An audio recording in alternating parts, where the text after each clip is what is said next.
This is what is left of a children's hospital and maternity ward after Ukrainian officials say Russian forces dropped several bombs, with women and children now feared dead. Take a look at that building. Shades of green and yellow. You can just imagine those mothers in Ukraine arriving, expecting to bring new life for so many years, now reduced to rubble. The city's mayor is describing this damage as colossal. Volodymyr Zelensky saying that this was deliberately bombed and children are now under the wreckage. And this is video from inside the hospital. If you take a close look, you can see a breast milk pump. There's a pink changing table, and now images of a war-torn country. Tweeted by President Volodymyr Zelensky, calling it an atrocity. You can see the walls blown out, windows shattered, beds and cots torn apart.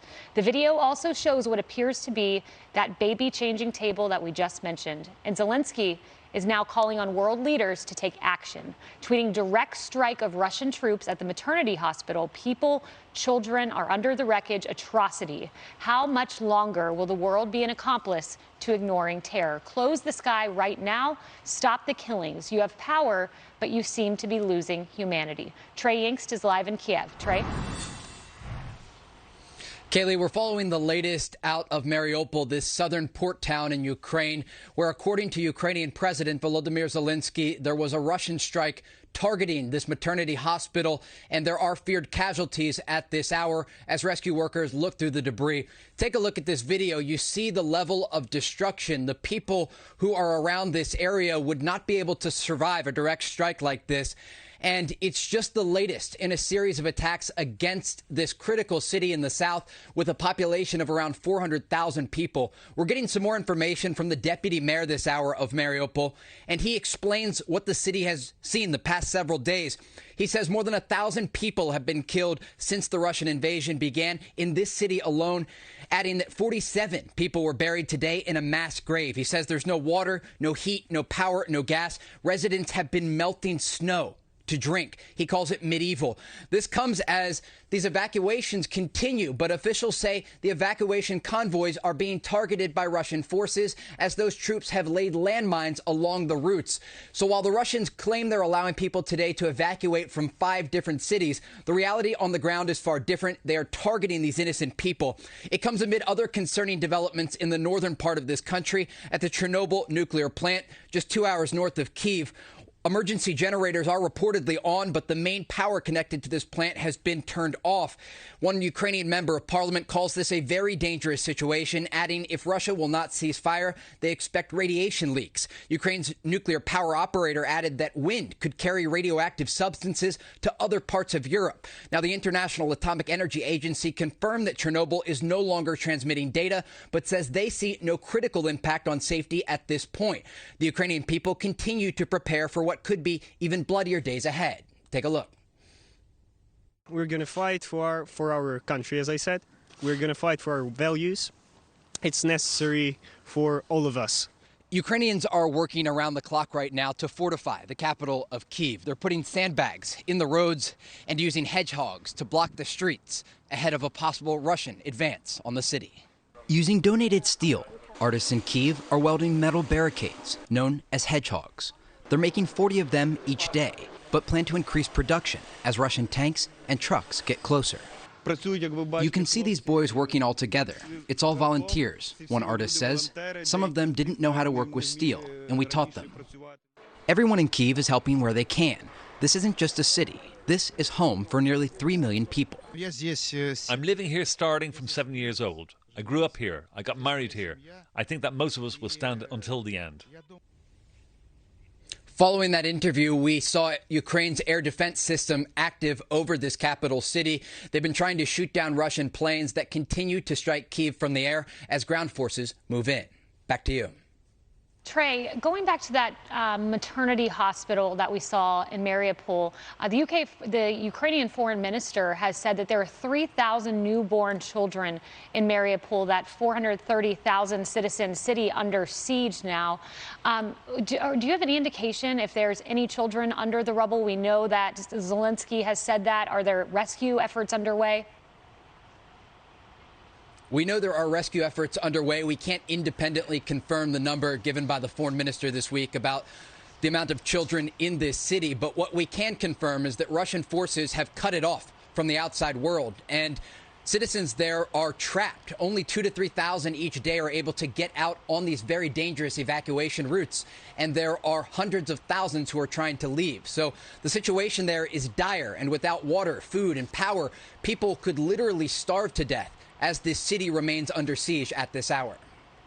Trey, it's Dagan McDowell. What about the danger? You talked about the Chernobyl nuclear plant, but then the earlier plant that was taken over by Russian forces in Zaporizhzhia. There is grave concern around the globe that there could possibly be a nuclear accident at some point. Again, the IAEA waving people off of Chernobyl right now, but if there's any cut to power and cooling is lost in, say, Zaporizhzhia, that's a nuclear disaster potentially.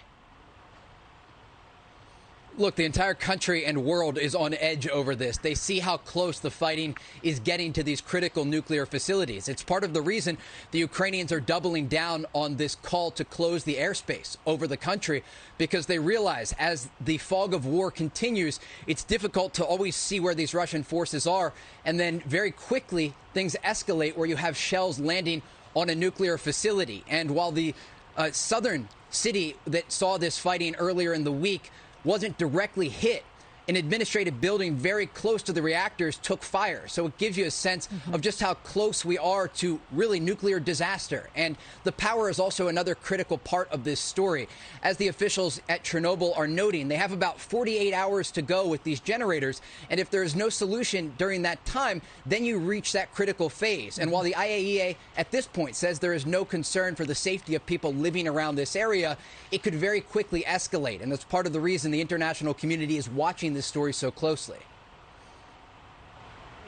Going back to the threats of starvation there, we understand that the weather is particularly cold there this week, with today there being the coldest. Do we have any type of estimation, any type of time frame that those who remain behind are under for when the threat of starvation would potentially become fatal for those hundreds of thousands of people left? We don't know exactly, but we do know that supply lines are currently cut to a number of critical population centers across this country. So people were able to go out and get the supplies that they needed for a few days, but no one anticipated these cities would be under siege like this. We've reached the second week, the end of it, for this invasion into Ukraine. And so these population centers, especially in the south, where Russian forces have moved through quite quickly, are cut off.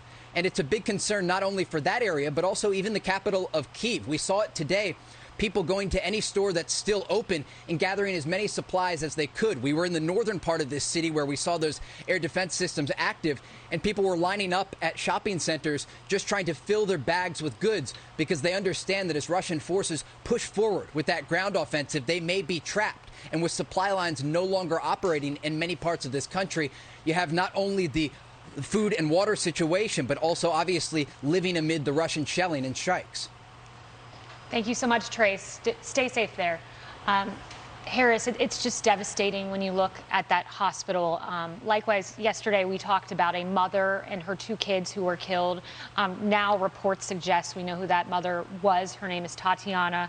Her children, Elise and Nikita. And now her husband on the way to Kiev to try to bury his family. He wrote this on Facebook. He took them all. Tanya couldn't make it. What is this all for me? What's next? I'm on my way. I must see you one last time. Forgive me, I didn't cover you. It's just heartbreak after heartbreak that we see. The human elements of tragedy that we don't normally see. I mean, this is war in 2022. And the blessing, and I try to look for a blessing in all of this, is that when you are allowed to see something, you can't say you didn't see it. Right.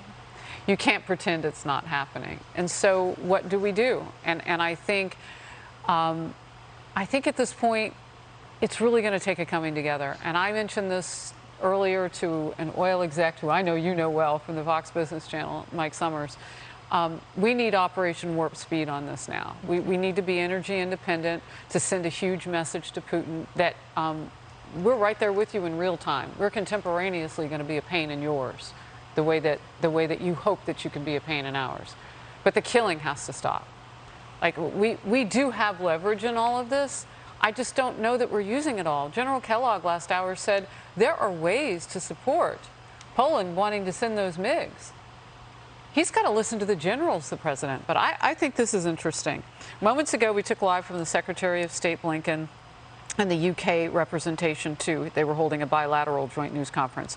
He said the Kremlin's proposals to create humanitarian corridors leading into Russia and Belarus are absurd. It's offensive to suggest the Ukrainian people should seek refuge from the very government that has demonstrated such disregard for their lives.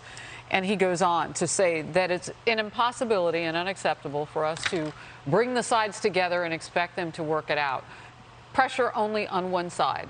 So let's show Putin what the world can do. Let's warp speed this thing, and let's really get going on this, because we're out of time. And Lord knows from the stories that you just mentioned and all those that we're seeing, they're past out of time. We are out of time. And Dan, you mentioned these humanitarian corridors. There's supposed to be 6 of them.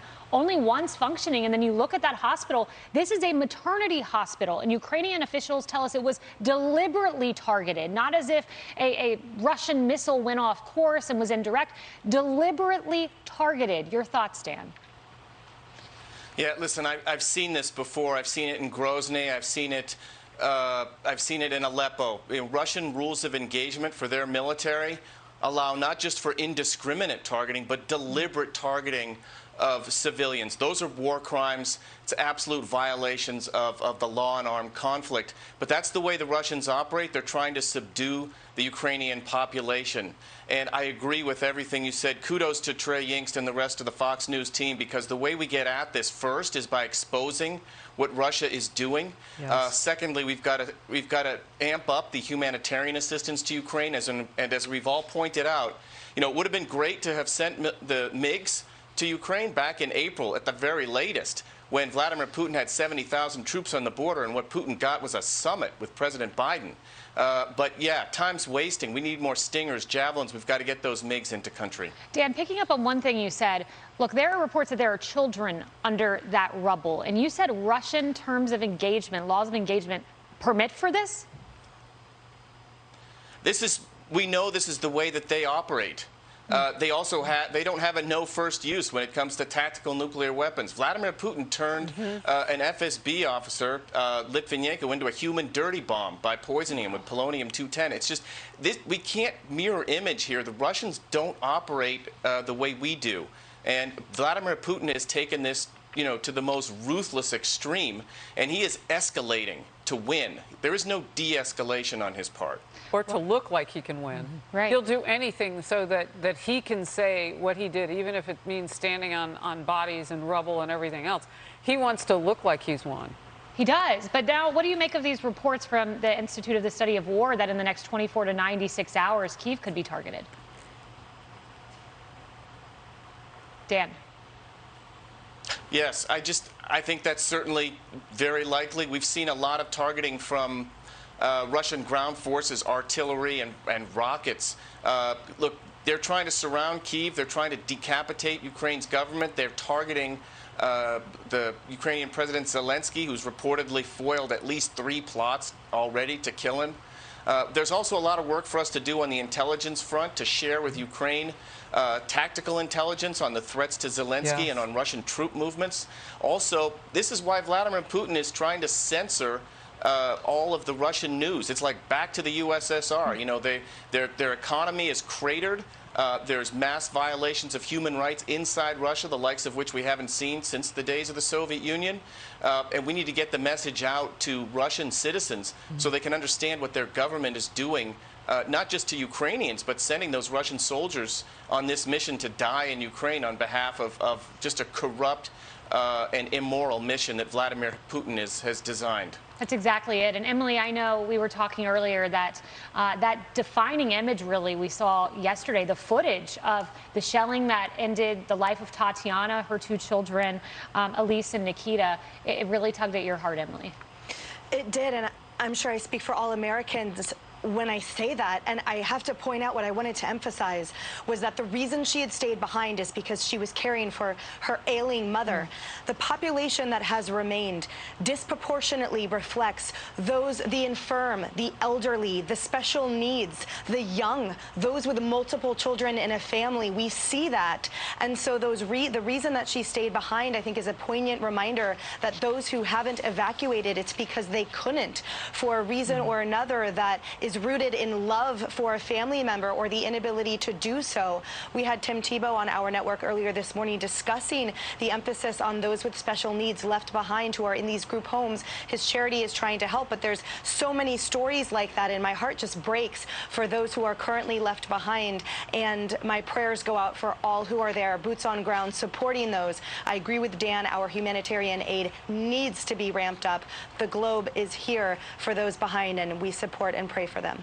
We absolutely do. Can I just add one thing just to emphasize what Dan was talking about? You go back and read about Grozny, Chechnya. You go back and read about Aleppo, Syria. The world knew this would happen by Vladimir Putin. If you just go back and read stories that were written about Grozny rules in Aleppo from Putin, where here are some of the headlines. Russian forces slaughtered and gassed civilians in both Chechnya and Syria, bombed hospitals, schools, civilian apartments, rape, torture, cities reduced to rubble. And I noticed a headline on Bloomberg today. Putin's endgame starts to look like reducing Ukraine to rubble. And then you look back just a year ago, and Dan mentioned this, we had a shipment of arms that was going to Ukraine, and this was right after Putin had started moving troops toward the border, and we held it up for a summit, and we held up a second shipment of arms. And so how did we, as a leader on the world stage, not know that this was going to happen, and women and children would be murdered and slaughtered because of Putin's evil? They did know. And they didn't care. Yeah. And that's what's so gross about all of it. Yeah. He's got a track record, as you say. Yeah. All you have to do is be a student of history to find out who Vladimir Putin is. Recent history. He's a monster. Hi, everyone. I'm Brian Kilmeade. I want you to do me a favor. I want you to click to subscribe to the Fox News YouTube page. This is the only way that I know for sure that you're not going to miss any great commentary, any great news bites, any great interviews coming your way on Fox. You can get it all here on YouTube. So subscribe right now.